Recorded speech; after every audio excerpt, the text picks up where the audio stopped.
Então, uma boa tarde a todos, todas, né? É uma alegria, uma satisfação muito grande, né? Retornar aqui ao Semage, né? Para nós refletirmos sobre o pensamento de Allan Kardec e dos espíritos. Se nós formos reparar uma questão curiosa sobre a linguagem, nós vamos perceber, sem muitas dificuldades, que são as menores palavras que muitas vezes encerram os mais profundos e difíceis conceitos de se ter uma opinião geral. É coisa curiosa essa questão da linguagem, né? Porque para a gente poder explicar o conceito de uma palavra, nós vamos precisar justamente de outras palavras para explicar. E parece que quanto menor a palavra, talvez mais palavras nós vamos precisar utilizar para explicar o conceito. Exemplo: Deus, fé, céu, lei, amor.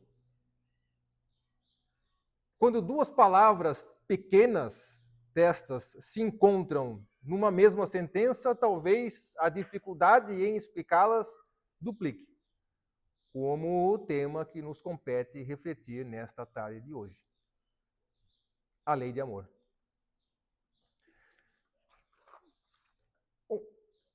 O amor seguramente é um sentimento. Mas a pergunta que se coloca aqui é: a qual sentimento corresponde o amor? Porque, veja, quando nós, num dia frio, acertamos a canela na quina da cama, nós sentimos dor. E dor nos remete a um sentimento que nós facilmente identificamos. Um calor, um outro. Quando nós pensamos na palavra calor, nós conseguimos imaginar Joinville, meio-dia de janeiro. E a gente sabe o sentimento que isso nos remete. Mas agora a palavra amor já não é assim tão simples.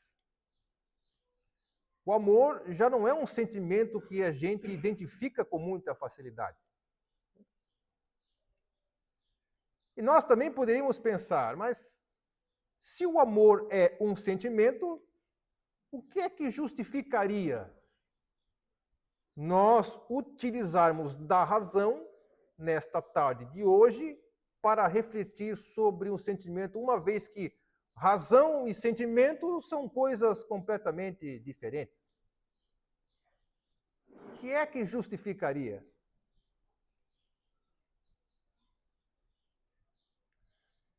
Bom, o amor é a referência para a moral.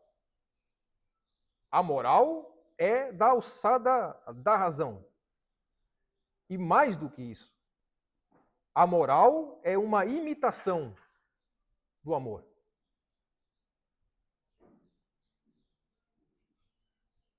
É como se a moral dissesse: já que não ama, haja como se amasse. Exemplo: uma ação generosa. Dar aquilo que a gente muitas vezes precisa. Dar àquele que mais precisa. É uma ação moral generosa. Mas aquele que ama já não age mais generosamente. Porque não age sobre a moral. Age porque ama. Dá porque ama. Então, a moral é uma imitação do amor, que diz: já que não ama, haja como se amasse. Mas isso ainda não responde à nossa questão. A que sentimento corresponde o amor? Para nós lançarmos luz a essa questão e tentar respondê-la, que é uma questão simples, mas das quais a humanidade se debruçou ao longo de toda a sua história, nós vamos recorrer a 3 dos maiores pensadores da humanidade para tentar lançar luz a essa questão. Primeiro pensador, Platão, filósofo grego, nasceu 400 anos antes de Cristo. A gente não é filósofo, mas a gente já sabe que esse cara é importante porque a gente já ouviu falar desse cara. E não importa do que se fale, tudo começa por Platão.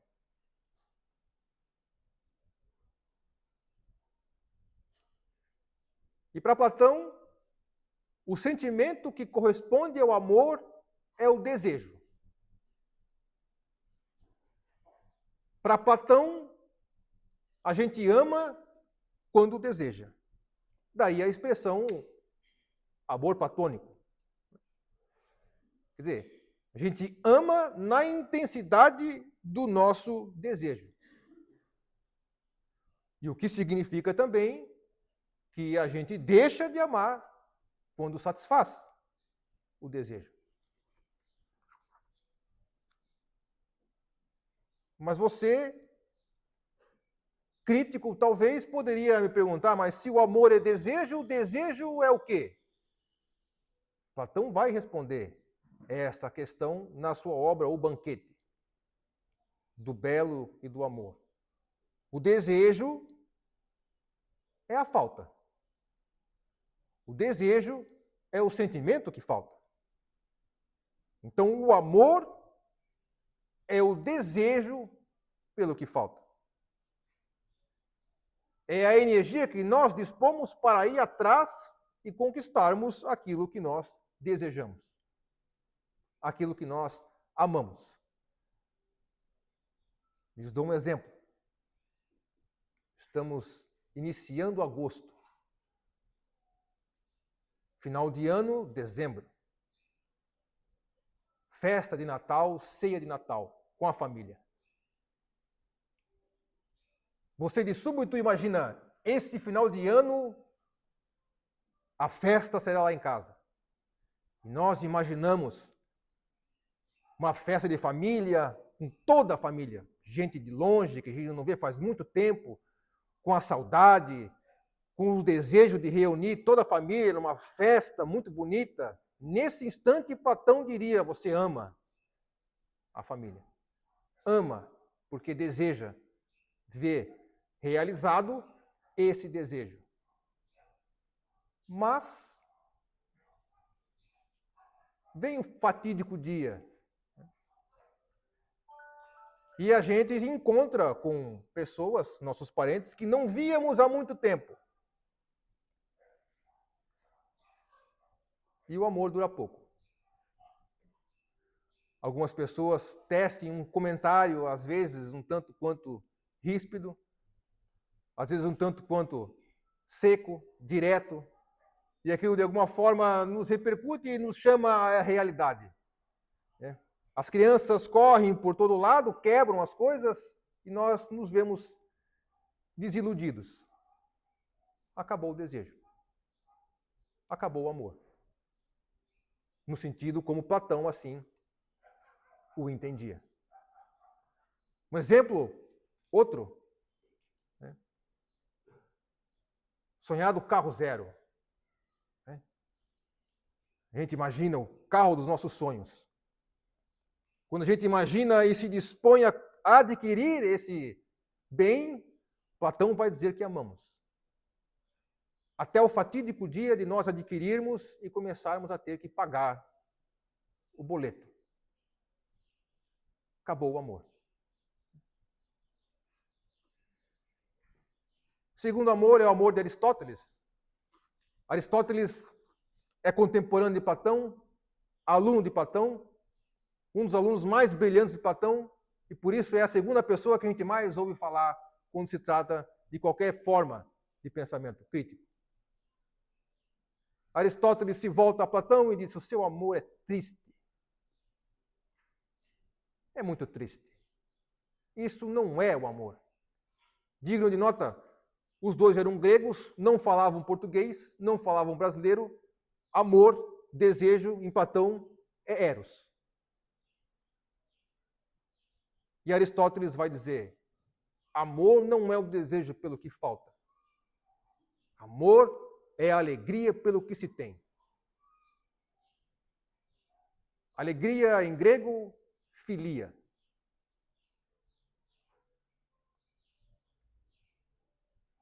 Então Aristóteles vai dizer que amor não é aquilo que eu disponho para ir atrás. É o sentimento que me alegra com aquilo que eu já tenho. Então,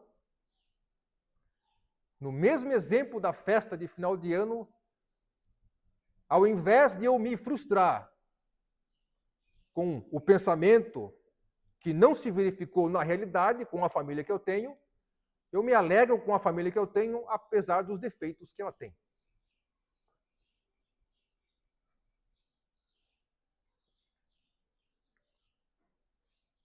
Eu não sinto o desejo de ter um carro zero, mas eu me alegro pelo carro que me serve nas minhas facilidades na vida. Alegria pelo que se tem. Alegria pelo que se é. A gente não precisa pensar muito para perceber que a gente é muito mais educado a amar a moda de Platão do que a moda de Aristóteles. O mundo todo considera muito, muito feliz aqueles que têm o poder de realizar todos os seus desejos. Mas, afinal de contas, desejar todo mundo deseja. Agora, ser feliz com o que se tem já começa a ser para poucos.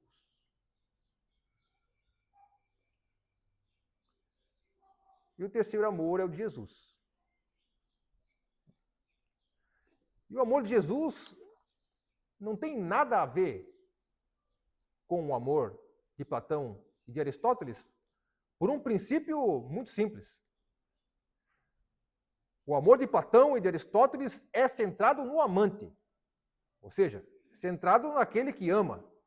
É o desejo que tem aquele que ama. É a alegria que tem aquele que ama. O amor de Jesus é centrado no amado. É centrado no outro. É centrado no próximo. Por próximo, aqui se entende qualquer um. Jesus era judeu, também não falava brasileiro, também não falava português. E a palavra que designava amor na cultura judaica era o ahavá. Ahavá, traduzindo para o grego, ficou conhecido como o amor ágape.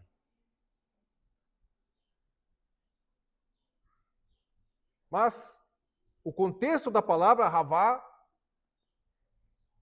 na cultura judaica, ela pressupunha muito mais do que um sentimento, mas uma ação.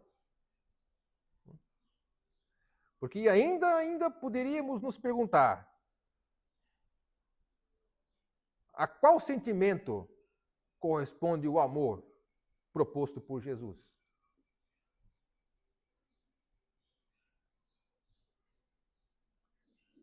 E é justamente sobre essa questão que a instrução dos Espíritos, no capítulo 11 do Evangelho segundo o Espiritismo, amar o próximo como a si mesmo, responde.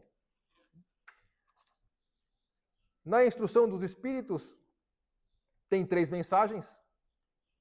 Na sequência, Lázaro, Fenelon e Samson. Cada uma abordando uma dimensão, né, do amor, que tentam, de alguma forma, aprofundar, né, a resposta a essa pergunta. Essas 3 mensagens, então, elas aprofundam o sentimento do amor proposto por Jesus, mas ainda vão mais além. Eles colocam o amor como uma lei. E por lei, nós temos dois entendimentos básicos. A primeira é uma regra ou uma norma a ser seguida. A segunda é como um princípio regulador da natureza. Então, os espíritos aprofundam essa ideia e dizem que o amor tem essas duas dimensões. Primeiro, de ser uma norma de conduta recomendada a ser vivida. A segunda é como ele é um princípio regulador do mundo íntimo da alma. Quando na pergunta 614 do Livro dos Espíritos, Kardec vai perguntar aos espíritos o que é que se deve entender por lei natural, e os espíritos respondem: a lei natural é a lei de Deus. É a única necessária à verdadeira felicidade do homem. Indica-lhe o que deve ou não fazer. E ele, a criatura humana, só é infeliz quando da lei se afasta. Então é nesse sentido que o amor é uma força que regula o estado interior da alma. E se completa na ação. Por quê? Nossas ações, elas podem ser pautadas pela lei de amor e ir na direção da lei que nos garante a verdadeira felicidade. Ou, pelas nossas próprias escolhas, nós podemos escolher ir na contramão da lei que nos rege, quer dizer, nos afastar da lei e, como diz os Espíritos, sermos infelizes. Então Lázaro começa essa mensagem, em número 8 do capítulo 11, segundo o Espiritismo, dizendo: o amor resume a doutrina de Jesus toda inteira. Veja, se nós tomarmos os ensinos morais de Jesus contidos nos evangelhos, nós vamos ver que toda a doutrina de Jesus, ela inteira, se resume numa única finalidade: o amor. Não por coincidência, quando o fariseu pergunta a Jesus qual o maior mandamento da lei, Jesus responde: amar. Amar a Deus acima de todas as coisas e amar ao próximo como a si mesmo. Então, toda a doutrina de Jesus resume-se no amor. Mas Lázaro ainda completa: resume por quê? Visto que o amor é o sentimento por excelência. O que isso significa, né? O sentimento por excelência. Excelência de algo é a perfeição daquilo. Quando aquilo é excelente, é perfeito. O que Lázaro quer dizer é que o amor é a perfeição dos sentimentos.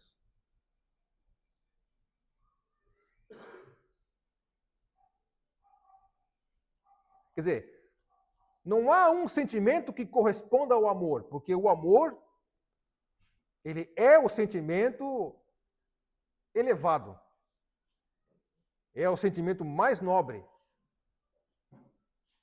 É a evolução dos nossos sentimentos. E diz Lázaro ainda, né, que em nossa origem nós temos instintos.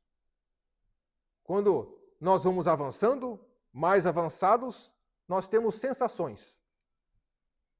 Quando nós nos instruímos e nos depuramos, nós temos sentimentos, e vai dizer Lázaro, no ponto mais alto do progresso destes sentimentos, nasce o amor.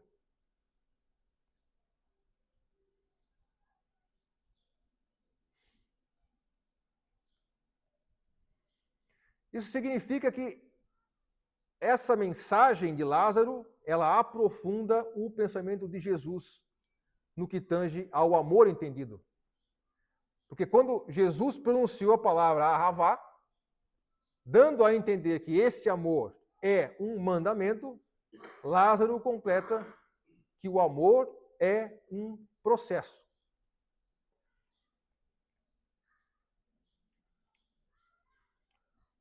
O amor também é um processo no sentido que esse sentimento ele progride.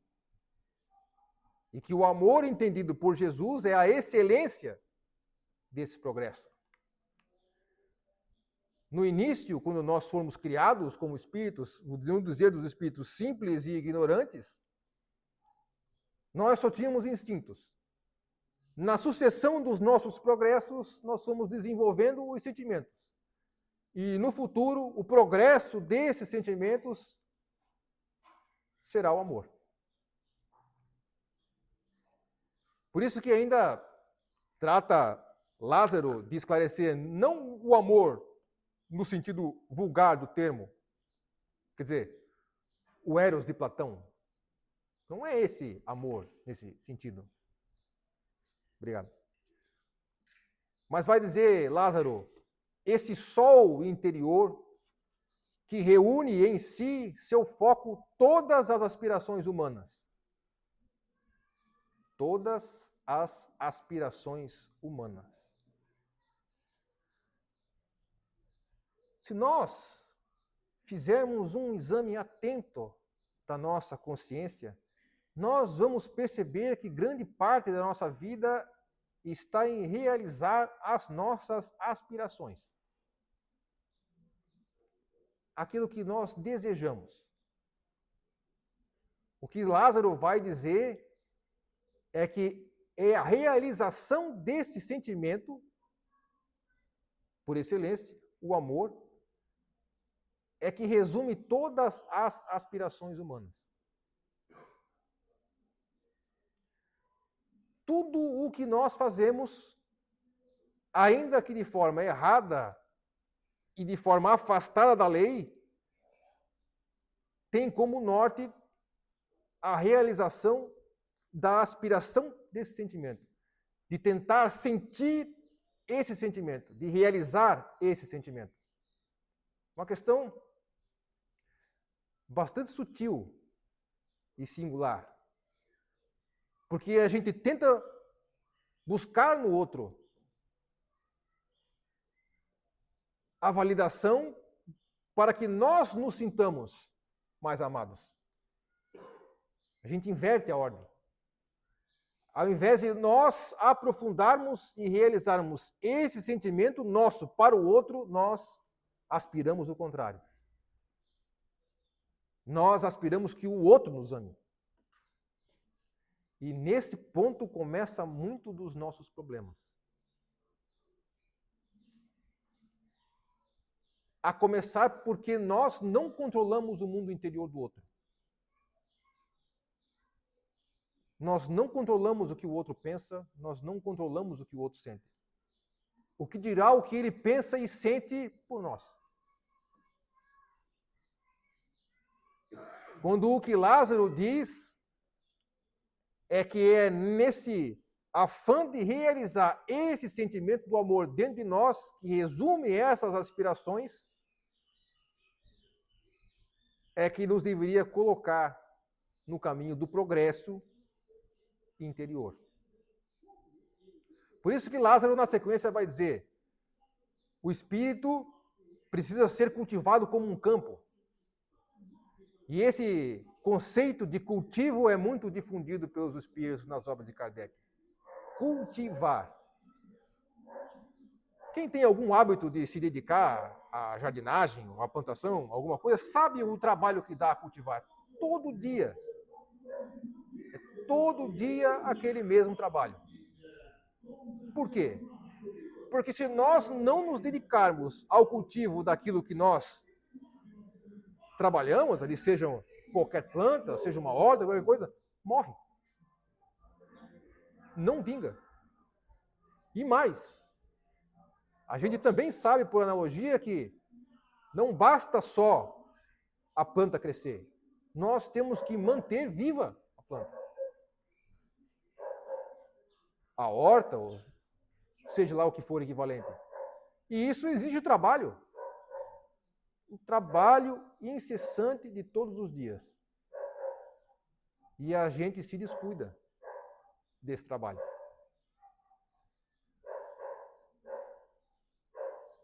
E é injusto, de alguma forma, a gente condenar a inteligência suprema porque a gente não é mais feliz. Sendo que muitas vezes o nosso próprio trabalho que nos compete, o nosso próprio trabalho interior, nós não fazemos. Nós esperamos o nosso trabalho interior vir do outro. Na validação do outro, no sentimento que o outro nos dedica. E isso pode até vir. Mas ainda que o sentimento do amor do outro venha ao nosso encontro, não vai satisfazer a nossa necessidade dessa aspiração que a gente tem dentro de nós de amar.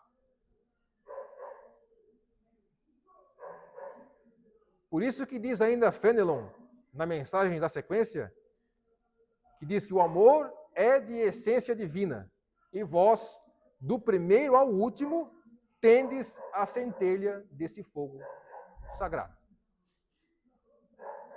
Então, é uma essência que a gente traz dentro de nós, na alma, que é de essência divina e que é o amor. Mas é essência, é centelha, é algo que a gente tem que realizar dentro de nós, algo que a gente tem que desenvolver dentro de nós. Por isso que ainda a Fenelon vai considerar algumas questões muito importantes acerca do amor. Ele vai dizer, ele afirma isso com base num fato que todos nós já observamos. O ser humano, por pior que seja, o mais vil e cruel que seja, vota a um ente ou a um objeto qualquer uma viva e ardente afeição. E que alcança muitas vezes, vai dizer Fenelon, proporções sublimes. Quer dizer, não importa quem é que seja, o mais cruel criminoso, o mais vil assassino, ele vai ter por algo ou por alguém um desejo ardente. É isso que significa a essência, a centelha divina do amor. Não é realizada, mas é o que nos caracteriza a alma. Vai dizer ainda, Fenelon, por um ente e por um objeto, né? Porque com o coração cheio do sentimento de amor, ele despende, né, tesouros desses sentimentos, às vezes com objetos inanimados, ou às vezes com animais, por exemplo. Né? Animais, plantas, coisas materiais. A gente observa as pessoas, às vezes, com um amor sublime, sublime mesmo, por animais, por plantas. E quando se questiona pelo amor do próximo, quem já não ouviu essa frase? Não, mas tem cachorro que vale muito mais que um homem. Cachorro que vale muito mais que o ser humano. Talvez seja esse sentimento que Fenelon esteja se referindo. Talvez isso, na prática, não seja verdade. Mas talvez esse sentimento, né, progresso dentro de nós, talvez nos leve a considerar isso. E Fenelon vai ao encontro de Lázaro e diz que essa centelha divina desse fogo sagrado, ela se desenvolve e cresce em nós. Cresce em nós como? Cresce em nós com a moralidade e a inteligência. Moralidade e inteligência. A moral é a imitação do amor. Nas ações morais, nós progredimos esse sentimento do amor. E também com a inteligência, com o desenvolvimento da intelectualidade, que vai muitas vezes na contramão do que a gente acha. Porque a gente acha que para amar nós não precisamos da inteligência. Porque amar é algo do coração. E a inteligência é algo da razão. E o que Fenelon diz, concordando com Lázaro, é que esse sentimento ele se desenvolve justamente com o desenvolvimento da inteligência. Mas diz Fenelon, muito embora esse sentimento seja comprimido muitas vezes pelo egoísmo em nós.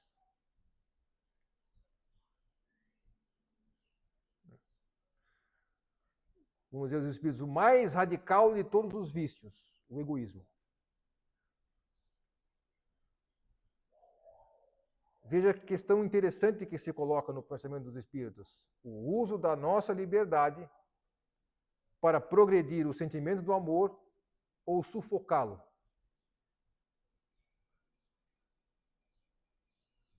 Por meio do egoísmo, por meio do meu eu não quero. Eu não quero amar. Eu quero ser amado.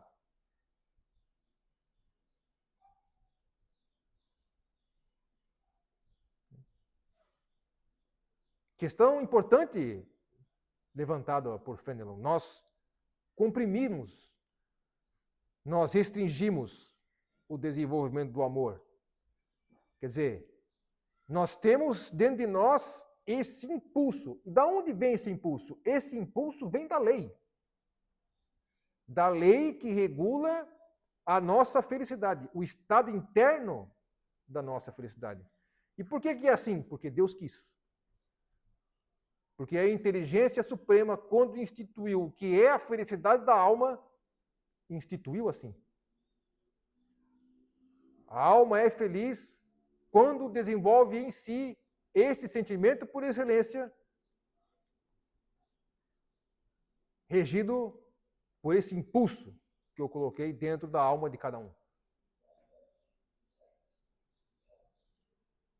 Mas a inteligência suprema também nos fez livres. Livres para escolher, como dizem os Espíritos na resposta 614, ir na direção da lei ou ir na contramão dela. Veja a sabedoria da inteligência suprema. E por fim, no item 10 do capítulo 11 do Evangelho segundo o Espiritismo, na mensagem de Samson, que era um antigo membro contemporâneo de Kardec, da Sociedade Parisiense de Estudos Espíritas, vai dizer: amar, no sentido profundo do termo, é a criatura humana ser leal, proba que é justa, correta, né? Conscienciosa para fazer aos outros o que queira que estes lhe façam.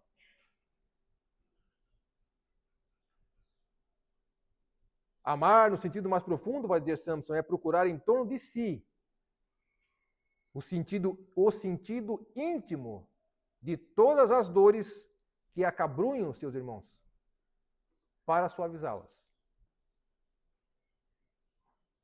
E aqui que tem uma ação muito importante daquele que ama.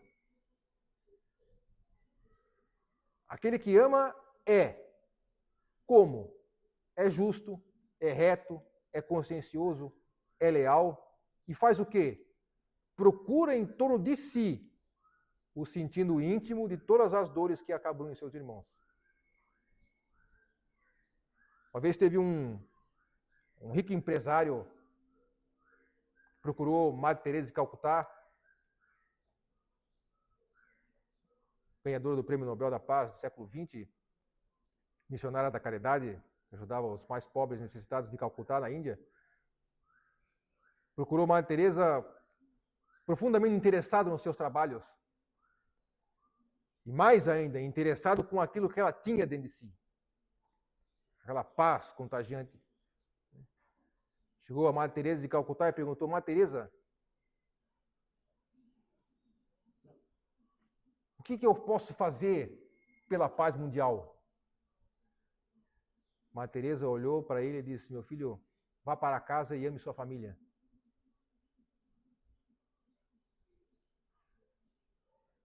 E a gente fica pensando assim, na posição do empresário, pensando, para que eu iria até onde Madre Teresa está para fazer uma pergunta de uma resposta tão óbvia? É que o amor é assim. O amor aprofunda o que a gente considera óbvio e superficial.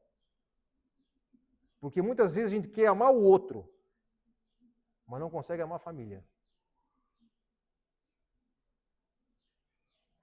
Não consegue procurar naqueles que ladeiam conosco nas dificuldades da vida o sentido íntimo das dores que os afetam.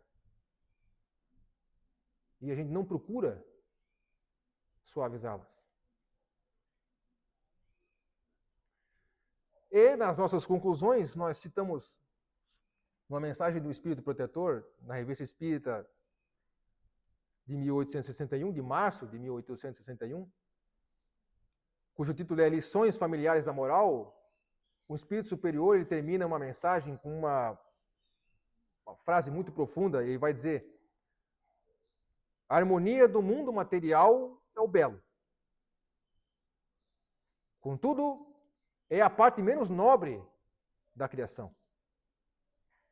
A harmonia do mundo espiritual é o amor. Emanação divina que enche o espaço e conduz a criatura ao seu Criador. O que o Espírito Protetor quis dizer com isso? O que ele quer dizer com a harmonia do mundo material é o belo?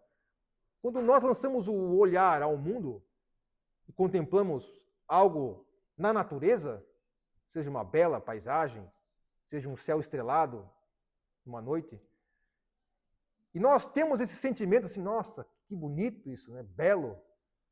Isso é harmonia. Esse sentimento de harmonia.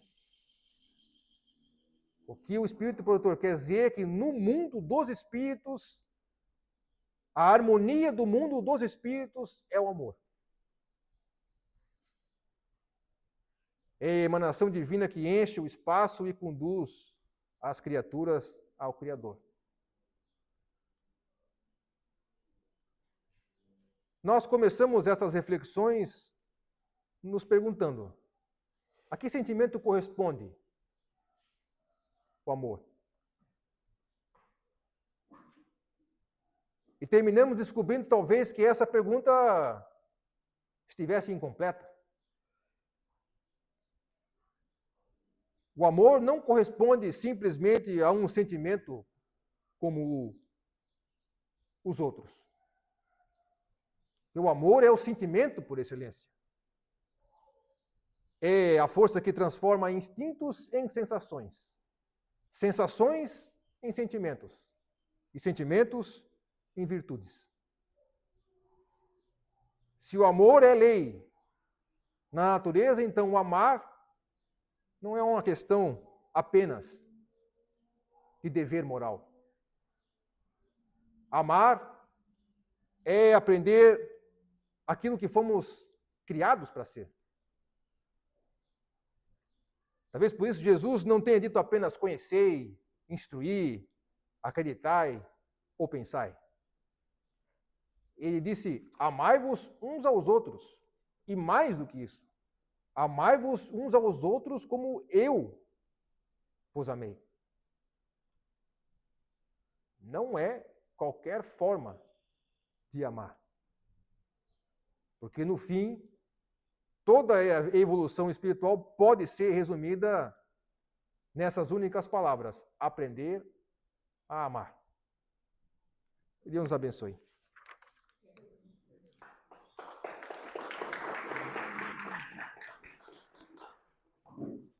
Não venho mais bater um palmo para mim.